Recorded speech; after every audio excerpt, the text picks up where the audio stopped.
రక్షించినందుకు ఆయన నమ్మకత్వాన్ని బట్టి, ఆయన విశ్వాస్యతను బట్టి దేవుడికి స్తుతి ఆరాధన చెల్లించి ఈరోజు ఆయన సన్నిధిలో గడుపుకోవడానికి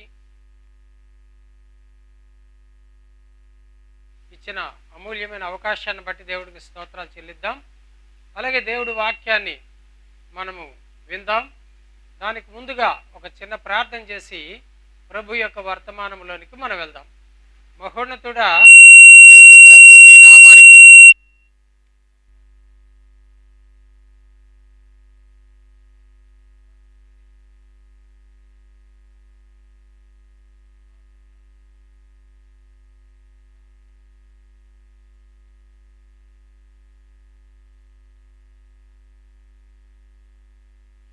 నీ యొక్క దివ్య వర్తమానం కొరకు ఎదురు చూస్తుండగా మీ ఆత్మ ద్వారా నాతో మాతో మాట్లాడి నడిపించమని, మాకు ఆత్మీయంగా అలాగే అన్ని విషయాలు క్షేమం కలిగించేదిగా నడిపించమని మీకు నన్ను మమ్మల్ని సమర్పిస్తూ యేసు నామములో స్తుతించి ప్రార్థిస్తున్నాం తండ్రి, ఆమేన్.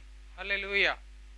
ప్రియులారా, ఈరోజు దేవుని యొక్క వాక్యంలో నుంచి మరి 2 వాక్య భాగాలు చదివే ముందు మన ప్రసంగం యొక్క శీర్షిక లేకపోతే అంశము మగసిరి గల పోరాటము. మరి 2 దినాల నుంచి ఫేస్బుక్ ద్వారా మరి మేము మీ ప్రార్థనలు చేయాలని ఆదివారం సందేశం యొక్క ఈ టాపిక్ మీకు ముందుగానే తెలియపరిచినాము. మగసిరి గల పోరాటము. మరి ఏంటి ఈ పోరాటం? ఏంటి మన జీవితంలో మరి పోరాటం ఎందుకు చేయాలి, ఎలా చేయాలి అనేటువంటి విషయాలు మనం నేర్చుకుందాం.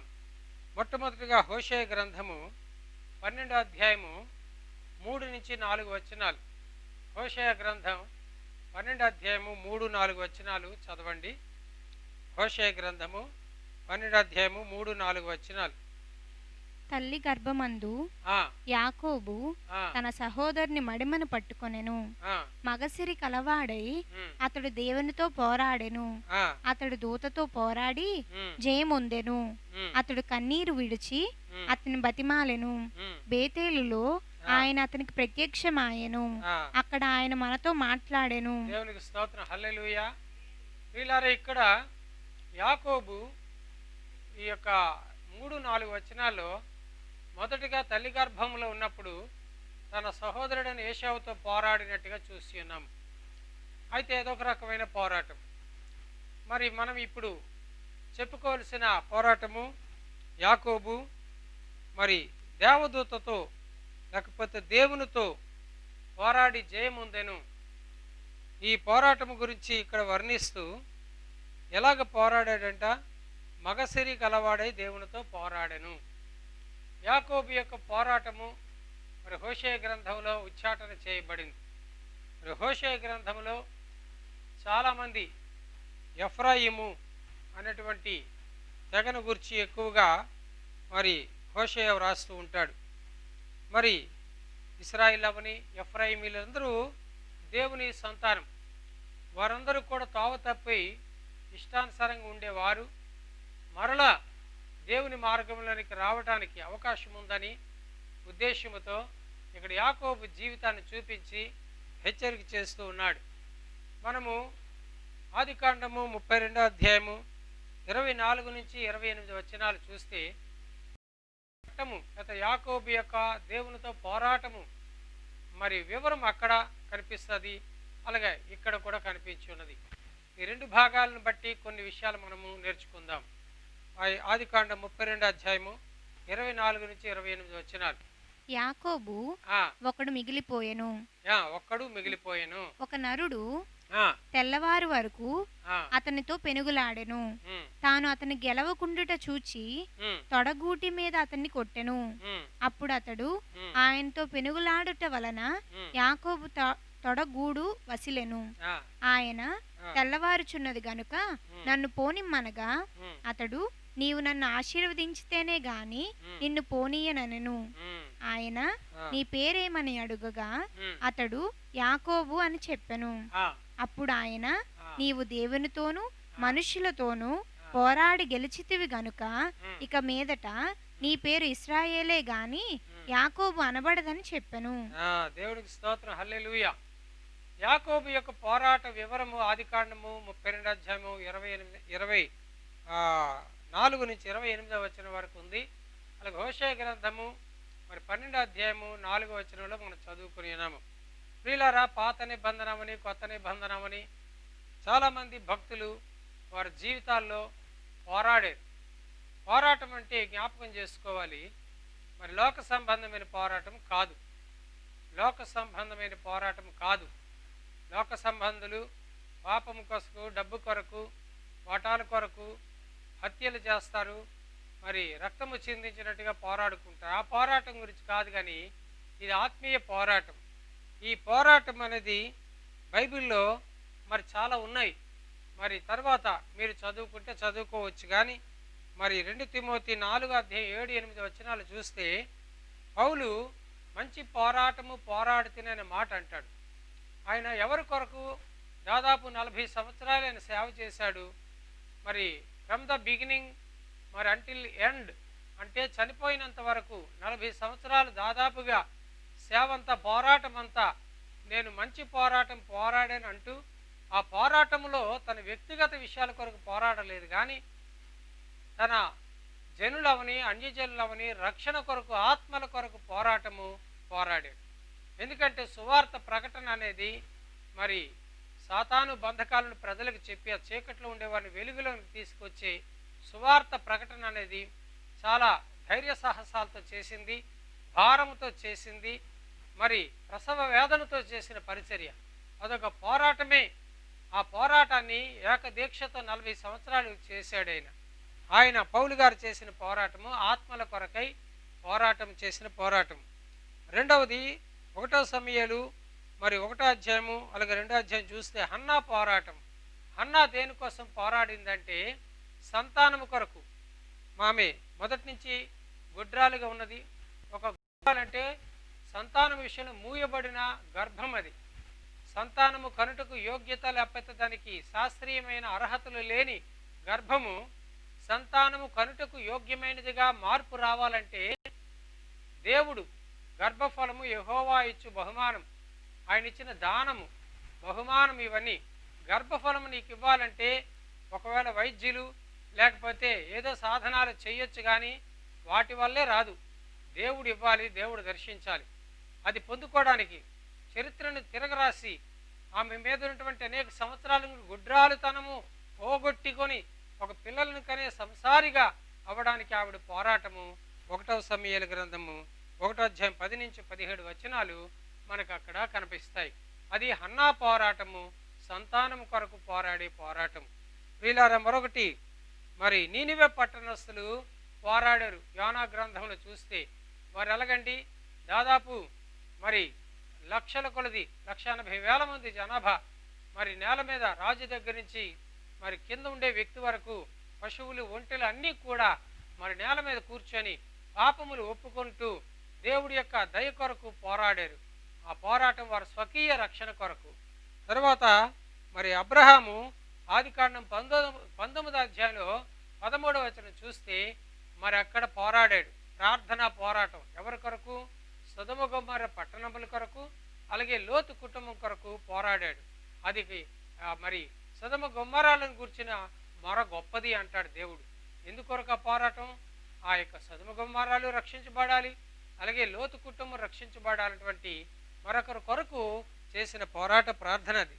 అలాగే ఏలియా మరి యెహోవా తట్టు ప్రజలను తిప్పడానికి, బయలుదేవత తట్టు తిరిగిపోయినటువంటి ప్రజలను యెహోవా తట్టు తిప్పడానికి ఏలియా కర్మెలు పర్వతం మీద బయలుదేవత ప్రవక్తలతో పోరాడి మరి యెహోవా దేవుడా, బయలుదేవుడని ఒక పోరాటం చేసి అక్కడికి యెహోవాయే దేవుడని అనిపించిన ప్రార్థన ఆ శక్తిని ఆయన చూపించి దేవుడితో ప్రార్థన చేసి అపవాదిని ఓడించాడు.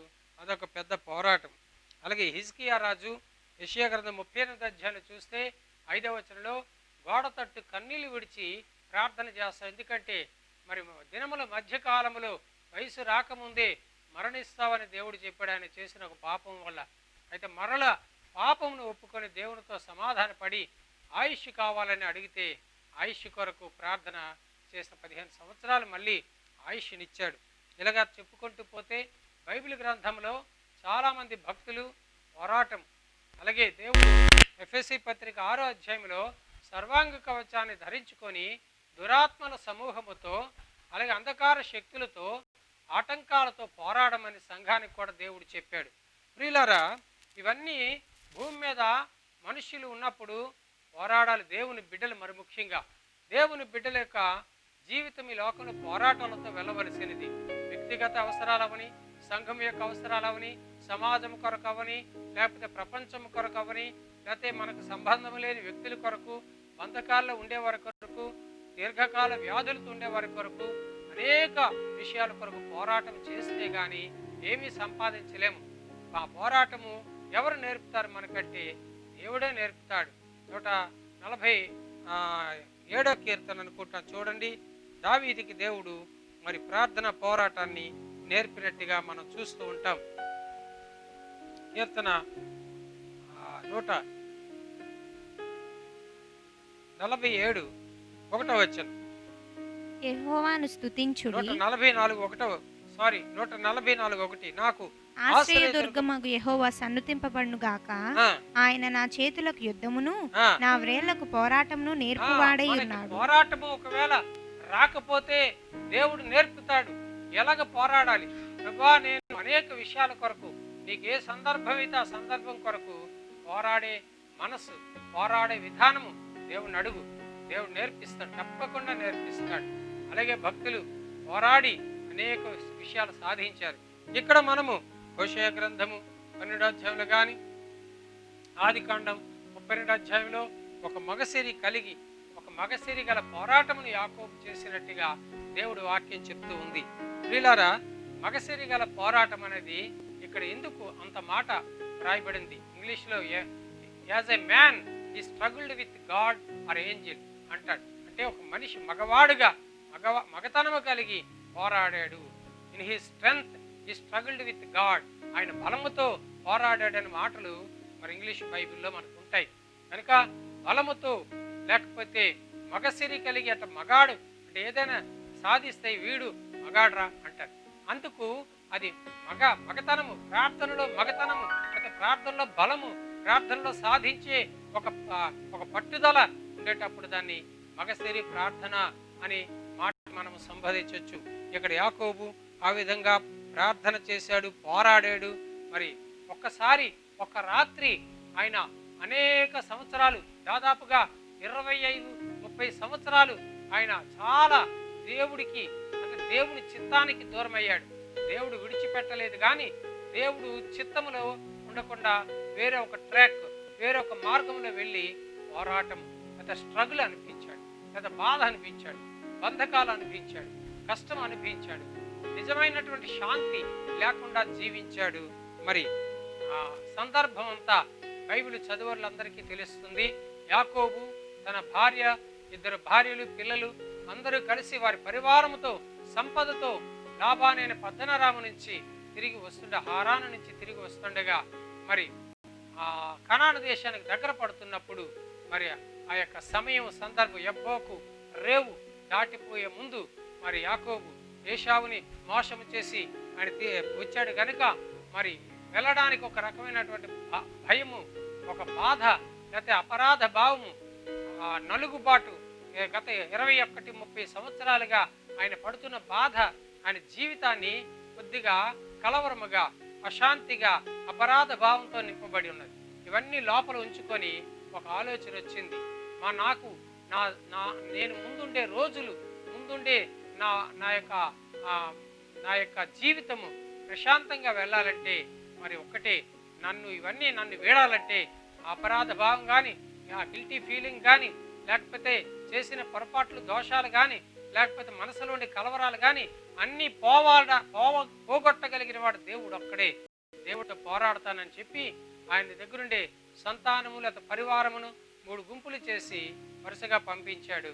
మరి ఏమైనా ఏశావు కోపంకి వస్తే మొదటి గుంపుని ఒకరు చంపేస్తే రెండో గుంపు తప్పించుకోవచ్చు, రెండో గుంపును చంపితే మిగతా నేనైనా మిగిలి ఉండొచ్చు అనేటువంటి ఒక వ్యూహముతో ఆయన మరి చూస్తున్నట్టుగా ఉంది. అంతేకాకుండా ఏశావును చల్లార్చడానికి చూడండి 32వ అధ్యాయము 21వ వచనం చూడండి.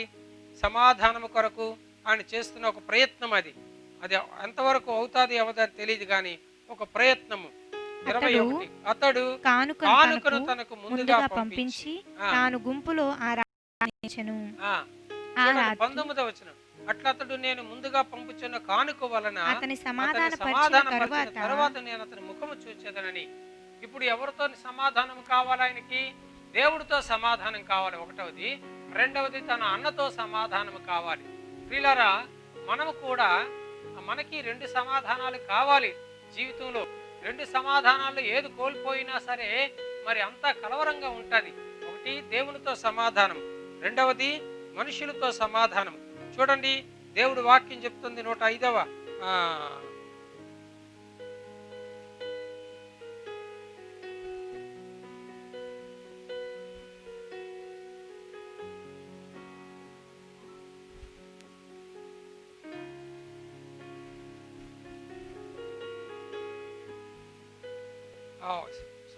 పేతురు పత్రిక పేతురు రాసిన పత్రిక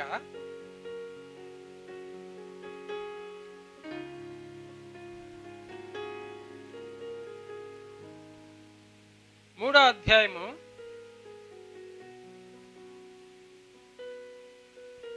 11వ వచనం చదవండి. అతడు కీడు నుండి తొలగి మేలు చేయవలెను, సమాధానమును వెతికి దాని వెంటాడవలెను. ఒకటి ఎవరితో సమాధానం ఇక్కడ రాయబడి ఉంది? దేవునితో సమాధానం. సమాధానము వెతకండి, దానిని వెంటాడండి. నిజంగా లోకములో ఏమి లేదంటే శాంతి సమాధానం లేదు, శాంతి సమాధానం లేదు. మరి దురదృష్టవశాత్తు చాలా మంది దేవుని బిడ్డల కుటుంబాల్లో కూడా దేవునితో సమాధానం తెగిపోయి ఉంటున్నారు, మరి మనుషులతో కూడా సమాధానం తెగిపోయి ఉంటున్నారు. ఆ పరిస్థితి ఏంటి యాకోబు అనుభవించాడు. చాలా మంది జీవితాలు దేవుడితో తెగిపోయిన వారు, మరి మనుషులతో కూడా తెగిపోయినటువంటి వారు ఉంటారు. ఈ సమాధానము లేని పరిస్థితి జాగ్రత్తగా మనం గమనించాలి. దేవుడు అంటున్నాడు చూడండి, యెషయా గ్రంథము 27వ అధ్యాయము 4-5 వచనాలు చదువు. యెషయా గ్రంథము 27:4-5 వచనాలు. నా యందు క్రోధము లేదు, గచ్చపొదలను బలురక్కసి చెట్లను ఒకవేళ ఉండిన ఎడల యుద్ధం చేయువాని వలె. మనోహరమైన ద్రాక్షావనం గురించి వ్రాస్తూ, ద్రాక్షావనములో గచ్చపొదలు ఇంకా ముళ్ళ పొదలు గాని అలాంటివి ఉంటే, ఒకవేళ ఉండిన ఎడల యుద్ధం చేయువాని వలె నేను వాటిలోనికి వడిగా జొచ్చి తప్పక వాటిని కాల్చివేయుదును. దేవుడికి ఇష్టం లేనివి ముళ్ళ పొదలు గచ్చపొదలు అంటే దేవుడికి ఇష్టం లేని గుణాలు. దేవుడు జనాంగము ఆయనకి ఇష్టమైన ద్రాక్షావనములో లేకపోతే ఒక క్రైస్తవుని జీవితంలో, క్రైస్తవ కుటుంబంలో ముళ్ళ పొదలు గచ్చపొదలు లాంటి ఒక చెడు దేవుడికి ఇష్టం లేనివి ఉండకూడదు. అలాంటి ఉన్నట్లయితే దేవుడు అంటున్నాడు, నేను వడిగా జొచ్చి వాటిని కాల్చేస్తానంటున్నాడు. నిజంగా నువ్వు ఇష్టపడితే, నీ జీవితం నుంచి తొలగిపోవాలని ఆశిస్తే, నీ జీవితం అంతా దేవుడికి సరళముగా ఉండాలి, దేవుడితో సమాధానం ఉండాలి ఆశిస్తే, దేవుడిని ఆహ్వానించే, దేవా నాలో నీకు గచ్చ పొదలు లాంటివి ముళ్ళ పొదలు లాంటివి ఏవైతే కనిపిస్తున్నాయో నాలోనికి జొచ్చి నాలోనికి వచ్చి అవి కాల్చి తీసి పారేయండి దేవుడిని మనం కూడా అడగాలి. ఆ చదువు తర్వాత దేవుని బిడ్డలకి ఈలాగు జరగకుండునట్లు అంటే దేవుడికి కోపం మన మీద రాకుండానట్లు, లేకపోతే గచ్చ పొదలు ముళ్ళ పొదలు పుట్టకుండా ఉండాలంటే జనులు నన్ను ఆశ్రయింపవలెను. జనులు నన్ను ఆశ్రయించాలి. నిత్యము ఎవరు దేవుని ఆశ్రయిస్తూ ఉంటారో, నిత్యము దేవుడికి సమీపంగా ఎవరు ఉంటారో వారి జీవితాల్లో ఆ ముళ్ళ కంపలు లేకపోతే ముళ్ళ పొదలు గచ్చ పొదలు ఉండవు, దేవుడికి కోపం ఉండదు. నాతో సమాధాన పడవలెను. ప్రజలు ఏం చేయాలంటే నిత్యము సమాధాన పడుతుండాలి దేవుణ్ణి, దేవునితో సమాధాన పడుతూ ఉండాలి. దేవుని ప్రజలు దేవుని సమాధానమును వెతుకుతూ ఉండాలి. కొలస్సీ పత్రిక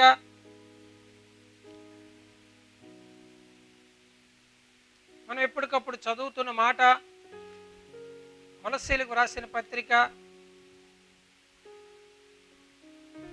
3:15 క్రీస్తు అనుగ్రహించు సమాధానము మీ హృదయములో ఏలుచుండనీయుడి.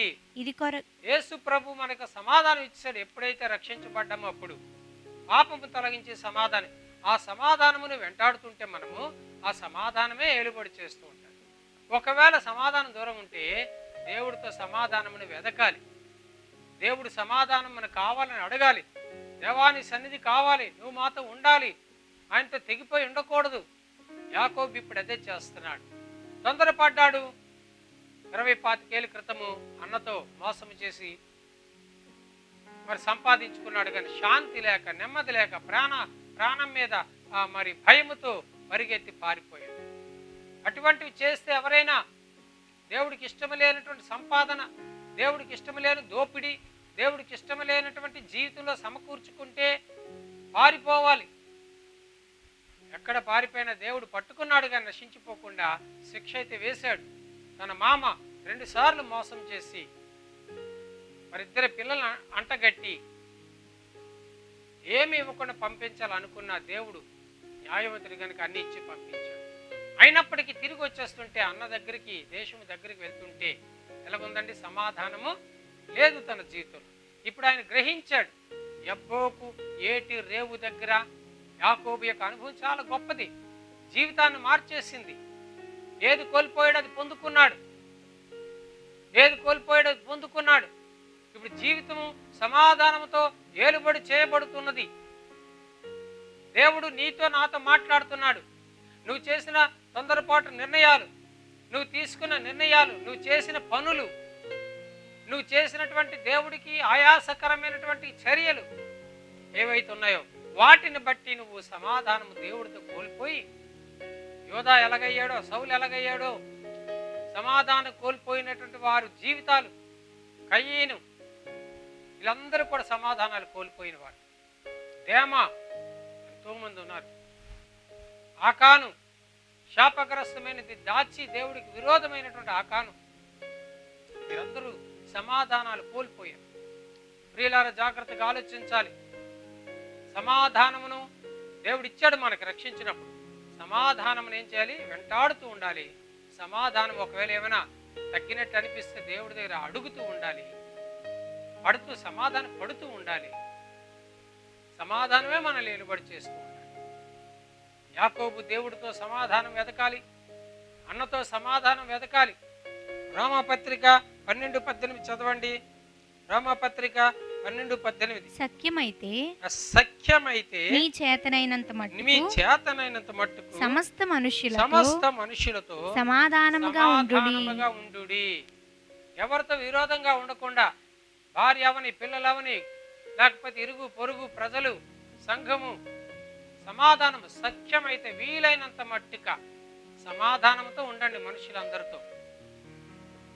ఎవరితోని సమాధానం లేదు అని ఉండకూడదు. యేసు ప్రభు సమాధానమునకు కర్త. మనం కూడా మీ కుటుంబాల్లో అందరి మధ్యలో సమాధానం ఉందా లేదా? సంఘములో సమాధానం ఉందా లేదా? లేకపోతే దేనివల్ల సమాధానం లేదో అది నివారించుకొని కలిసి వెళ్ళడానికి చూడండి. ఎందుకంటే బైబిల్ ఉంది, అల్లరికి కర్త కాదు. దేనికి కర్త? దేవుడు సమాధానమునికే కర్త. దేవుడితో సమాధానం ఉండాలి, మనుషులతో కూడా సమాధానం ఉండాలి. అప్పుడే ఆ కుటుంబ ప్రార్థనలు, సంఘ ప్రార్థనల మధ్యలో దేవుడు నివసిస్తాడు. అప్పుడే మన జీవితాల్లో దేవుడు గొప్ప కార్యాలు చేయగలడు. ఒక స్థితి నుంచి మరొక స్థితికి దాటించగలడు. కృప వెంబడి కృప ఇవ్వగలడు, వరములు ఇవ్వగలడు. నూతన సంవత్సరం వస్తుందంటే నూతన కార్యాలు చేయగలడు. నువ్వు నీ కుటుంబ సమాధానం దేవుడితో ఉంటే అన్ని జరుగుతాయి. సమాధానం కోల్పోతే ఏమి జరగవు. జాగ్రత్తగా మనం గమనించుకోవాలి. ప్రియులారా, ఇప్పుడు యాకోబు ప్రయత్నం ఏంటి? యాకోబు పోరాటం ఏంటి? 1వది దేవునితో సమాధానం, 2వది మనుషులంటే తన అన్న అయిన ఏశావుతో సమాధానం. ముందుగా ఏశావు గురించి ఆ కానుక ఇచ్చి పంపించి, కానుక అనేది ప్రేమపూర్వక సూచన, గౌరవ సూచన. నీతో నాకు సమాధానము కావాలి అనడానికి ఒక సూచన అది. లంచం కాదు. లంచం ఇస్తే తప్పు, కానీ కానుకిస్తే తప్పులేదు. తన అన్నతో సమాధానంగా జీవించాలని ఆశానికి ఇప్పుడు అందరూ వెళ్ళిపోయాక ఒంటరిగా ఉన్నాడు. ఆయన ఒంటరిగా ఉండి ఏడ్చి లేకపోతే ప్రార్థన చేస్తున్నప్పుడు దేవదూత ప్రత్యక్షమైంది ఆ రాత్రి. ఎందుకంటే దేవుడికి ఒకవేళ పొరపాట్లు తొందరపాట్లు చేసినా మళ్ళీ తన ప్రజలు తనతో ఏకమవ్వాలి, తనతో కలిసి ఉండాలి, ఇంకా గొప్ప కార్యాలు చేయాలని దేవుడి ఉద్దేశం. దేవుడి వైపు తిరిగినప్పుడు దేవుడని మీరు నా తట్టు తిరిగితే నేను మీ తట్టు తిరుగుతాను. ఎప్పుడైతే ఉభయులు తిరిగారో అప్పుడు గొప్ప కార్యాలు జరగడం ఆరంభం అవుతుంది. దేవుని తట్టు తిరిగితే వారికి వెలుగు కలిగినని 34 కీర్తన. వారు ఆయన తట్టు చూడగా వారికి వెలుగు కలిగింది. ఏమైనా కారణాల చేత దూరమై వెనక తట్టు తిరిగితే దేవుడి స్వరం విని మళ్ళీ దేవుడి తట్టు తిరిగి నీ ముఖం మీదకి ఆయన కాంతి వస్తుంది, ఆయన సమాధానం నీ జీవితంలోకి వస్తుంది. మరి తెలిసిన ఈ ఆదికాండము 32వ అధ్యాయము, హోషేయ గ్రంథం 12వ అధ్యాయం 4వ వచనము, ఇందులో ఉండే విషయాలన్నీ మనకు తెలిసినవే. యాకోబు పోరాటం అనేది ఎలాగ చేశాడు, ఎందుకు దీనికి హోషేయ ప్రవక్త మగసిరి గల పోరాటం అన్నాడు. ఒక మగతనము కలిగిన పోరాటం, సాధించిన పోరాటాన్ని మగతనము కలిగిన పోరాటం. ఎలాగ సాధించగలిగాడు, ఎలాగ విజయాన్ని పొందుకున్నాడు, ఎందుకు ఇంత గొప్ప ఆ పోరాటానికి ఆ బిరుదు వచ్చింది. ఇలా నీ జీవితంలో నా జీవితంలో ఏవో విషయాల కొరకు ఇందాక చెప్పుకుంటే ఆత్మల సంపాదన అవని, సంఘం నిమిత్తం అవ్వని, ప్రజల నిమిత్తం అవ్వని, సంతానం నిమిత్తం, ఉద్యోగం నిమిత్తం, లేకపోతే ఇంకేదైనా దేని నిమిత్తమైన నీ పోరాట ప్రార్థన సాధించేదిగా ఉండాలి. కొద్దిగా ఆలస్యం కావచ్చు, తొందర కావచ్చు, తప్పకుండా వదలకూడదు, పొందుకునేంత వరకు వదలకూడదు. యాకోబు పోరాటంలో విజయం సాధించినట్టుగా సాక్షాత్తు దేవుడే సాక్ష్యం చెప్పాడు. చూడండి అక్కడ 28వ వచనం, నీవు దేవునితోను మనుషులతోను పోరాడి గెలిచితివి గనుక ఇక మీదట నీ పేరు ఇశ్రాయేలే గాని యాకోబు అనబడదు. సాధించాడు, ఫలితం వచ్చింది, సాధించాడు. జాగ్రత్తగా మనం గమనించాలి.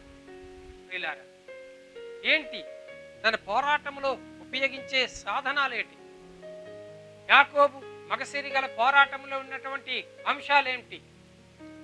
ఒకటవది ఏంటండి, ఒంటరి పోరాటము, ఒంటికాలు పోరాటం. మొదటి అంశం ఏంటి, ఒంటరి పోరాటం. అంటే అందరూ వెళ్ళిపోయారు, ఒక్కడే ఏదైనా పని చేయాలని ఒంటరిగా చేయడం చాలా కష్టం. కొన్నిసార్లు దావీదు అంటాడు, నేను కుడి పక్క చూసిన ఎడం పక్క చూసిన ఒక్కడూ నాకు కనబడలేదు. ఒక్కడవైనా పర్వాలేదు. యెషయా గ్రంథం చెప్తుంది, నీ ఒంటరి వాడు మీలో ఒంటరి అయిన వాడు 1000 మంది అగును. నువ్వు నిజంగా దేవుడు కార్యాల కొరకు, దేవుళ్ళను బలపడడం కొరకు, దైవ జ్ఞానం పొందుకున్నట్టు కొరకు, దేవుని శక్తిని పొందుకున్నట్టు కొరకు, నీ జీవితంలో గొప్ప ఆశీర్వాదాలు రావటం కొరకు పోరాటం చేస్తావా? ఎవరు నాకు తోడుగా ఉన్నారు అనుకోకు.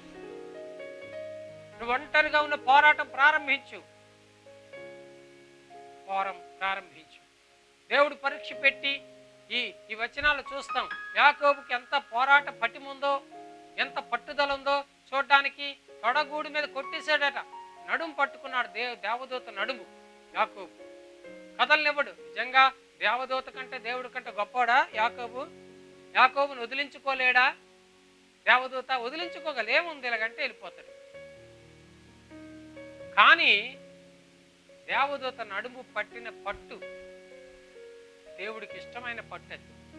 ప్రియులారా, నువ్వు దేని కొరకు, ఇందాక చెప్పుకున్న పోరాటములు దేని కొరకు చేసినా నీ పోరాటంలో ఒంటరిగా ఉన్నాను భయపడకుండా పట్టుదల కావాలి.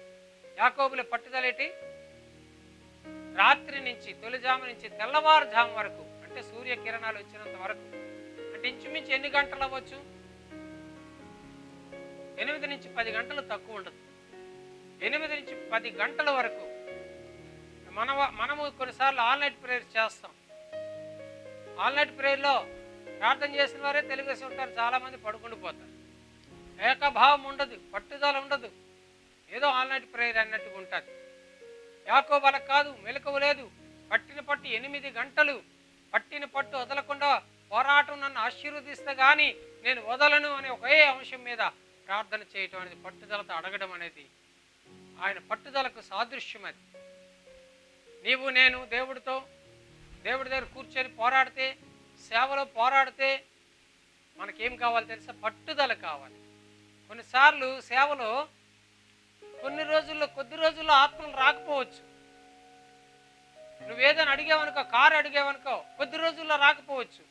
మందిరం అడిగావనుకో, కొద్ది రోజుల్లో రాకపోవచ్చు. పట్టుదల కావాలి. నీ చుట్టూ హేళనలు ఉంటాయి, అపహాస్యాలు ఉంటాయి, ఆశలు వదిలేయాలన్నట్టుగా నెగిటివ్ సిచ్యువేషన్స్ ఉంటాయి. అయినా వదలకు, పట్టు వదలకు. విశ్వాసం పట్టు వదలకు, ప్రార్థన పట్టు వదలకు, ఆసక్తి యొక్క పట్టు వదలకు. ఒంటరిగా నువ్వు పోరాడి 1000 మంది బలాన్ని దేవుడు ఇస్తాడు. అన్నా ఒంటరిగా పోరాడింది. పౌలు ఒంటరిగా పోరాడాడు. దావీదు కూడా ఒంటరిగా ఇంటి మీద ఉండే పిచ్చుకు వలె ఉన్నాను, దుఃఖరావము చేస్తున్నాను అని ఏడుస్తూ ఉన్నానని దావీదు యొక్క అనుభవాలు ఉన్నాయి. ఒంటరిగా ఉండొద్దు, భయపడొద్దు. పోరాడు పోరాడు పోరాడు, నిలబడు, విశ్వాసంలో నిలబడు. యాకోబు జీవితంలో ఏంటంటే ఒంటరితనము, ఒంటికాలు అంటే ఆయన వదలకుండా ఉంటే ఎంతవరకు పోరాడతాడో చూసి తొడగూడి మీద కొట్టాడు. కాలు కదా మెయిన్, తొడగూడు వసిలిపోతుంది. పట్టిన నడుము వదలకుండా ఒంటి కాలుతోనే నిలబడి ఎన్ని గంటలు అనేది అక్కడ పర్టికులర్ రాయబడలేదు, కానీ ఒంటి కాలుతోనే పోరాడాడు. వచ్చిన అవకాశం వదులుకోకూడదు. దేవదూత, దేవుడు ప్రత్యక్షత అయ్యింది. ఒక నరుడు అంటే ఆయన యేసుక్రీస్తు అవ్వచ్చు, దేవదూత అవ్వచ్చు, ఒక మనిషి రూపంలో పట్టిన పట్టు వచ్చిన అవకాశం వదలకుండా పోరాడుతూ ఉన్నాడు. ప్రియులారా, మనకు కొన్నిసార్లు మనకుండే ఛాలెంజెస్, సవాళ్ళు చాలా ఉంటాయి. నా ముందు లేకపోతే మా కుటుంబం ముందు సేవా సవాళ్ళు ఉన్నాయి, కుటుంబ సవాళ్ళు ఉన్నాయి. ప్రారంభంలో గత నెల కొన్ని సవాళ్ళు ఉన్నాయి, కుటుంబంలో ఉన్నాయి, సేవలు ఉన్నాయి. దేవుడు దాటించాడు. ఈ మధ్య 2021 గురించి నా దృష్టి పడింది. 2021లో ఏమి చేయాలి, ఎలాగా అప్రోచ్ అవ్వాలి, ఎలాగా కొత్త కార్యాలు చేయాలి, అవన్నీ ముందునే పోరాడుతూనే ఉన్నాను. పొందుకోవాలి, పోరాటంలో ముందుకు వెళ్ళాలి. ఒంటరి పోరాటమే మాది కూడా. దేవుడు శక్తిని, బలముని ఇస్తూ ఆయనతో సమాధానం మనం కలిగి ఉన్నవారమైతే అన్నీ కూడా సమాధానంగా ఉంటాయి. శత్రువులు కూడా మిత్రులు అయిపోతారు. మనం ఆయనతో సమాధానం, దేవుడితో సమాధానం ఉంటే శత్రువులు కూడా మిత్రులు అవుతారు. లేకపోతే మూర్ఖులైన వారు, దుర్మార్గులైన వారు కూడా భయపడుతూ ఉంటారు. దేవుడితో సమాధానం ఉంటే జాగ్రత్తగా ఆలోచించండి. ఒంటరి అయిన పర్వాలేదు, 1000 మంది బలాన్ని చుట్టూ నువ్వు దేవునితో సమాధానం కలిగి ఉంటే చాలు, నీకు ఎంతైనా బలము కలుగుతాడు. యాకోబు జీవితంలో ఇంకేంటి హోషేయ గ్రంథంలో చూసాము, కన్నీరు విడిచుచు. ఆది కాండంలో అది రాయలేదు, కానీ హోషేయ గ్రంథం కన్నీరు విడిచుచు. ఒకసారి పోరాటమును ఒక తీవ్రత పెంచాలంటే కన్నీరు కూడా కార్చాలి. ఆ కన్నీరు ఎలాగై ఉండాలి? విరిగి నలిగిన హృదయంతో చేయాలి, విరిగి నలిగిన మనస్సుతో చేయాలి. ప్రార్థనలో యాకోబు 1 కన్నీరు విడుచుచు, చెప్పాలంటే బ్రతిములాడుచు, వినయ మనస్సు కలిగి, ఒంటరిగా, ఒంటి కాలుతో, పట్టుదలతో ఆయన పోరాటంలో ఉండే అంశాలన్నీ ఇవి. ఇంకా ఏమండి, పేరేంటే ఏమన్నాడు? యాకోబు అంటే మోసగాడిని, పాపమును ఒప్పుకొనుచు. ఎవరైతే దేవుని దగ్గర సమాధానం పొందుకోవాలని ఆశిస్తారో వారు తమ పాపములను తొలగించుకోవాలి. లేకపోతే దేవుడు అన్నాడు, మీ పాపములు, మీ దోషములు మీకుని మీ దేవునికి అడ్డముగా ఉన్నాయి. నీ పాపం ఒప్పుకోకుండా సమాధానం రాదు. దేవుడితో సమాధానం లేకుండా ఏ జవాబు రాదు, దర్శనం రాదు, ప్రత్యక్షత రాదు. ఆయన నిన్ను తాకలేడు. యాకోబు జీవితంలో ఈ ప్రార్థనలో ఇవన్నీ ఉన్నాయి. జవాబు దొరికే వరకు, until they get the answer, he was fought with God. సమాధానము లేకపోతే జవాబు పొందుకునేంత వరకు ఆయన పోరాటమును ఆపలేదు. వదిలి తెల్లవారిపోతున్న వదిలి అని నువ్వు దీవిస్తే గాని నేను వదలను. అప్పుడు ఆశీర్వదించాడు. నువ్వు ఇక్కడి నుంచి యాకోబు అనబడవు, నీ పేరు ఇశ్రాయేల్ అంటే అర్థం ఏంటి? దేవుని ముఖము చూచేవాడు. లేకపోతే పోరాడేవాడు, దేవునితో పోరాడేవాడు. ఇశ్రాయేల్ అంటే ఆయనకు పేరు మోసగాడని పేరు, దేవునితో పోరాడేవాడని పేరు. ఆయనతో పాటు తన కడుపులో పుట్టిన సంతానం అందరికీ ఇశ్రాయేలీలు అని పేరు కూడా వచ్చింది. వీళ్ళారా జాగ్రత్తగా ఆలోచించాలి. ఈ పోరాటము మగసిరి గల పోరాటం నీ జీవితంలో దేవునితో కూర్చున్నప్పుడు ఒంటరిగా ఉన్న వినయముతో, బ్రతిమలాడుతూ, కన్నీటితో, పట్టుదలతో జవాబు పొందే వరకు, దేవుడు ఆశీర్వదించే వరకు పాపములు ఒప్పుకొనుచు సమాధాన పడుతూ ఉంటే దేవుడు దీవిస్తాడు. ఇందాక మనం చదివే యెషయా గ్రంథము ఏ అధ్యాయం అది 27 5వ వచనం చదువు. ఇలాగున జరగకుండునట్లు జనులు 5 6 27 అధ్యాయం 6వ నా యందు క్రోధము లేదు, గచ్చపొదలను కింద ఉందా యాకోబు వేరు పారును రాబో దినములలో 6వ వచనం 27:6 రాబో దినములలో యాకోబు వేరు పారును ఇశ్రాయేలు చిగిర్చి పూయును. ఎవరైతే సమాధానమును వెతుకుతారో, ఎవరైతే దేవునితో సమాధానం వెతికి మనుషులతో కూడా సమాధానం వెతుకుతారో వారి జీవితాలు వేరుపారుతాయి, చిగురిస్తూ ఉంటారు, వర్ధిల్లుతూ ఉంటారు. ఇక్కడ ఏం జరిగిందండి? ఒకటోది ఇప్పుడు వచనాల్లో ఆదికాండం 32 అధ్యాయం 28వ వచనంలో దేవుడితో సమాధానం. రెండవది చూడండి, అక్కడ 33 అధ్యాయం 3వ వచనం చదవండి. తాను వారి ముందర వెళ్ళుచు తన సహోదరుని సమీపించు వరకు 7 మార్లు నేలను సాగిలపడెను. అప్పుడు ఏశావు అతన్ని ఎదుర్కొని పరిగెత్తి అతన్ని కౌగలించుకొని అతని మెడ మీద పడి ముద్దు పెట్టుకొనెను. స్తోత్రం, హల్లెలూయా. ఇక్కడ సమాధాన పడాలని ఏం చేస్తాడు ఏశావుతోని? ఇందాక 32:11 చూస్తే కానుకను పంపించాడు ముందుగా. రెండవది దేవుడితో సమాధానం దొరికాక అన్న ఎదురుపడేసరికి 7 మార్లు సాగిలి పడ్డాడు. అంటే పూర్ణ విధేయత, లోబడి. ఎందుకంటే అన్నకు మోసం చేసి కన్నీరు పెట్టి వెళ్ళాడు కదా. ఈరోజు అన్న క్షమించాలంటే ఎంత తగ్గాలి? ఈయన చాలా మట్టుకు నాతో సమాధాన పడాలి అనుకుంటారు, కానీ వారు తప్పులను దోషాల్ని ఒప్పుకోరు. దేవుడితో చేసిన దేవుడితో ఒప్పుకో, మనుషులతో చేసిన మనుషులతో ఒప్పుకో. నీకు మళ్ళీ ఆ మనుషులతో సమాధానం కావాలంటే, తప్పు నీ వైపు ఉండి మళ్ళీ అవతలలో లొంగాలంటే న్యాయం కాదండి. జాగ్రత్తగా ఆలోచించాలి. నేను ఎవరికైనా తప్పు చేస్తే నాకు ఆ వ్యక్తితో సమాధానం కావాలంటే నేను వెళ్ళి సారీ చెప్పాలి, సమాధానం కావాలంటే. అలాగే యాకోబు వెళ్ళి ఏం చేశాడు? మనుషులతో సమాధానం, అన్నతో సమాధానం వెతికి 7 మార్లు నేలకు వంగి సాగిలిపడి చేసినప్పుడు ఇప్పుడు ఏంటండి? సీన్ మారిపోయింది. ఏడు మార్పు వచ్చింది. మెడ మీద పడి ముద్దు పెట్టుకుని కన్నీరు కార్చి ఏడ్చి హత్తుకునే పరిస్థితి. శత్రువులు సహా మిత్రులు. అదే 21 ఏళ్ళ క్రితము యాకోబు ఎక్కడ కనబడితే చంపేస్తున్నటువంటి ద్వేషముతో ఏశావు ఈరోజు దేవుడితో సమాధాన పడేసరికి మనుషులతో కూడా సమాధానం దొరికింది. ఈరోజు ఎలాగుంటుంది యాకోబుకి?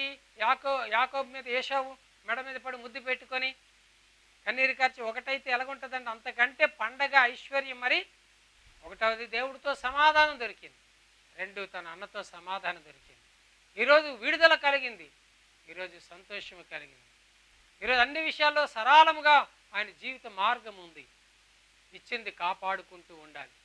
కొన్నిసార్లు పొందుకుంటారు, కొంతకాలం ఉంటారు, మళ్ళీ చెదిరిపోతుంటారు, మళ్ళీ పోరాడతారు, మళ్ళీ చనిపోయే వరకు అదే పని ఉండకూడదు. తెలిసో తెలియక 1వ 2వ సార్లు ఏదో అయిందేమో. దేవుడితో సమాధానం, మనుషులతో సమాధానం కలిగాక, దేవుడి దగ్గర పొందుకుండేక అది కాపాడుకుంటే జీవితం మరణం వరకు ముందుకు వెళ్ళాలి. వీళ్ళెవరు జాగ్రత్తగా ఆలోచించాలి. ఇది యాకోబు జీవితంలో మగసిరి గల పోరాటం. నీవు దేని కొరకు పోరాటం చేసినా ఎలా చేయాలట చూడండి. సామెతల గ్రంథము 20:18. సామెతలు 20:18. ఉద్దేశములు ఆలోచన చేత స్థిరపరచబడును. వివేకము గల నాయకుడివై యుద్ధము చేయుము. వివేకము గల నాయకుడిగా యుద్ధము చేయి. యుద్ధం అంటే ఒక పోరాటం. పోరాటం చేసినప్పుడు ఏముండాలట? వివేకము, ఆ జ్ఞానము, ఆ చతురత, ఆ యొక్క సులువు, వ్యూహం అన్ని తెలిసి యుద్ధం చేయాలి. దేవుడి దగ్గర పొందుకోవాలంటే దేవుడి దగ్గర ఏముండాలి? వివేకముతో. యాకోబు ఇక్కడేటి? పాపములు ఒప్పుకొనుచు కన్నీరు కారుస్తూ దీనమా పట్టుదలతో వివేకముతో పోరాడాడు గనుక ఆశీర్వదించబడ్డాడు, దేవుడితో సమాధాన పడ్డాడు. ఏషావు విషయంలో కూడా వివేకం ఏంటండి? ఒకటి కానుక పంపించి సమాధానం కొరకు, రెండవది సాగిలిపడి సమాధానమును వెతికాడు. ముందు దేవుడికి లోబడ్డాడు, ఆ సమాధానం ఏలుబడి చేస్తుంది. ఇప్పుడు అందుకట్ట సమాధానమును ఏలుచూడండి, కాపాడుకోండి, వెంటాడండి సమాధాన పరిస్థితులు. మనం మలగుందాం. అనుదినము దేవుని వీళ్ళకి పోరాటమే. ఈ పోరాటంలో అనుదినము గెలవాలి, ఓడిపోకూడదు. ప్రతిరోజు ఉదయం దేవా మగసిరి కలిగిన పోరాటం అంటే పట్టుదలతో సాధించే మనసుతో ఉద్దేశంతో అటువంటి నిర్ణయాలతో నేను పోరాడడానికి సహాయం చేయండి. ఎక్కడో పాపంతో రాజీ పడడం కానీ, ఎక్కడా బలహీనుడిగా అయిపోయి చేతకాని వాడులు ఓడిపోవడం కానీ అవ్వకుండా ఉదయం నుంచి రాత్రి మళ్ళీ గెలిచేనని ధైర్యంతో ఉండాలి. జీవితం చివర కూడా పౌలు గారు చెప్పిన మంచి పోరాటము పోరాడుతున్నటువంటి గొప్ప పలుకు పలకాలి. అటువంటి వీరత్వం కలిగిన జీవితం, జయ జీవితాన్ని జీవిద్దాం. అనుదినము మంచి పోరాటము, మగసిరి గల పోరాటము పోరాడి దేవుడితోనూ మనుషులతో సమాధానము కలిగి ప్రజలందరికీ సమాధాన పరిచే వరకు ఉంటూ మన జీవితాన్ని కొనసాగిద్దాం. దేవుడి మాటలు మన కొరకు దీవించును గాక. ఆమేన్. హల్లెలూయా, హల్లెలూయా. అందరికీ వందనాలు. ప్రార్థన చేద్దాం. మహోన్నతుడు యేసయ్య వందనాలు. చెప్పబడిన ఈ వాక్యాన్ని బట్టి వందనాలు. ఈ వాక్యము నా జీవితంలో, మా కుటుంబ జీవితంలో, మా సేవా జీవితంలో, మా వాక్యం ఇప్పుడు ఎవరెవరు విన్నారో అందరి జీవితాల్లో మేము కూడా యాకోబు వలె మగసిరి గల పోరాటము పోరాడడానికి సహాయం చేయమని మీకే మమ్మల్ని సమర్పించుకుంటున్నాం. యూట్యూబ్ ద్వారా కానీ, ఫేస్బుక్ ద్వారా కానీ వీక్షించిన ప్రతి ఒక్కరికి ఆత్మీయ మేలు కలిగి దీవించబడులాగిన మహిమ పూర్తిగా మీరే పొందుకోమని, ఆశీర్వాదాలు మాకు ఇమ్మని యేసు నామమున ప్రార్థిస్తాం తండ్రి. ఆమేన్.